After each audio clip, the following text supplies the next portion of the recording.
Zahvaljujem, predsjedavajući. Pa evo, moja dva prethodnika iz kluba, Jole Vučurović i Strahinja Bulajić su, rekao bih, obuhvatili otprilike sve što treba. Ja ću zato da se pozabavim više uopšte potrebom predlagača da se bavi ovom temom danas i uopšte ovih dana, s obzirom da, ako se dobro sjećam, predlagač, mislim tu prvenstveno na Bošnjačku stranku, recimo ne priznaje genocid u Turskoj nad Jermenima. Nikad nije tražio, recimo ovdje, da se u Skupštini Crne Gore osudi rezolucijom taj genocid u kojem je ubijeno preko 1 milion ljudi, koji se desio praktično isto na Balkanu, u jednoj nama vrlo bliskoj državi, je tako, gospodine Ibrahimović?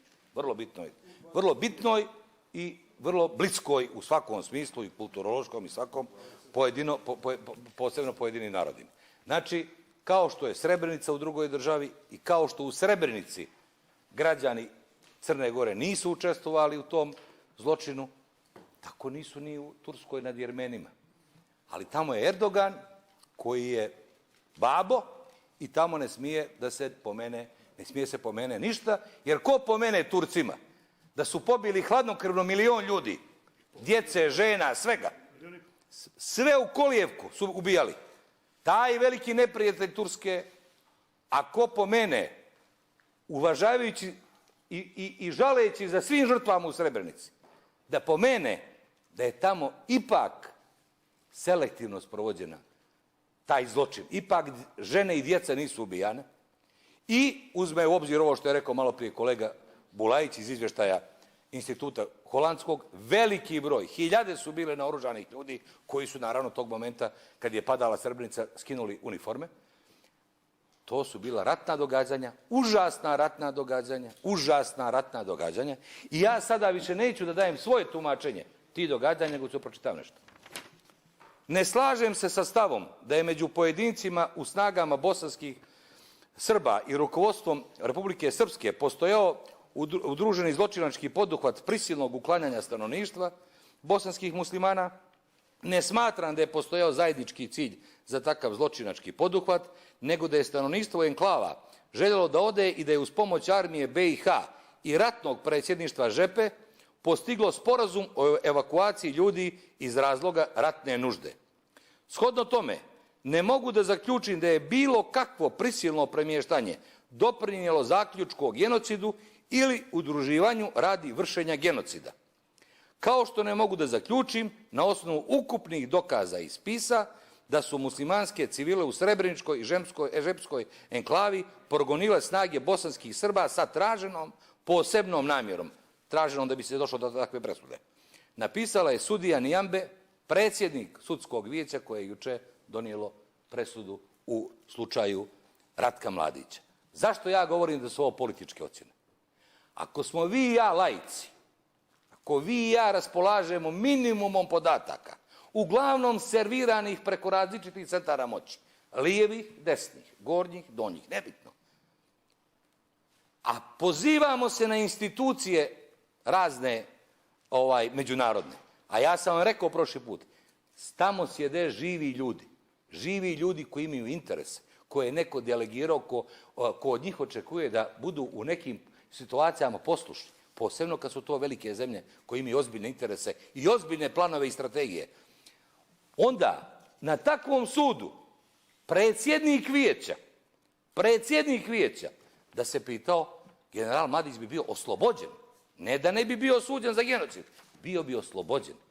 Toliko imajte, ja ne kažem da je gospođa Nijambe u pravu, ja ne znam da li je, ja ne znam, možda je ona u krivu, možda su u pravu ovi drugi, ali nemojte da mi o tome sudimo. Kad se ovakve stvari dešavaju, prilikom presude, pa kako možemo mi ovdje da se bavimo tim stvarima bukvalno u svrhu naših političkih podjele plijena u Crnoj Gori?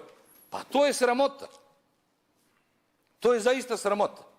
Znate li, vi tražite Vidio sam da ste malo ublažili nekim amandmanima, tražili ste da se posebno pominje 11. jul kao datum kad treba da se sjetimo.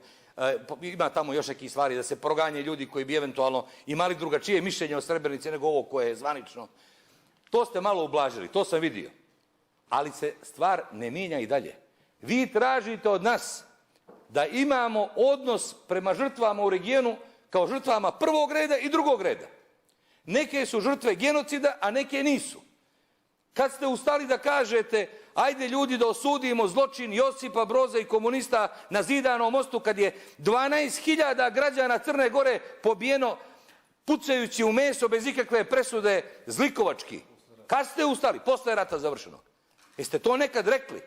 Nego pozdravljate drugu Titu podizanjem spomenika 2020. godine.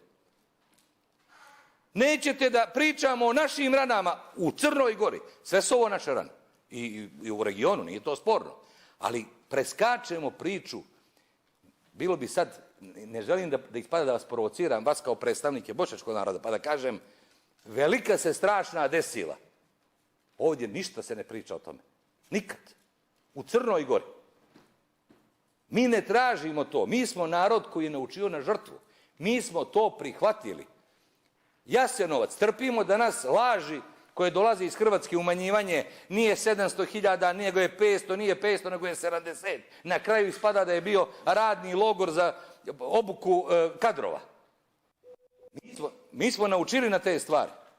Ali nemojte da tražite od nas, koji pripadamo narodu koji je najveća žrtva 20. vijeka, da sad usvajamo nekakve deklaracije gdje se jedne žrtve gradiraju višim nivom. Ovdje samo moram još da kažem, čuo sam da kolege iz parlamenta, jedan dio kolega priprema amandman kojim bi se proširila ova deklaracija tako što bi bili osuđeni i svi zločini na prostoru bivše Jugoslavije.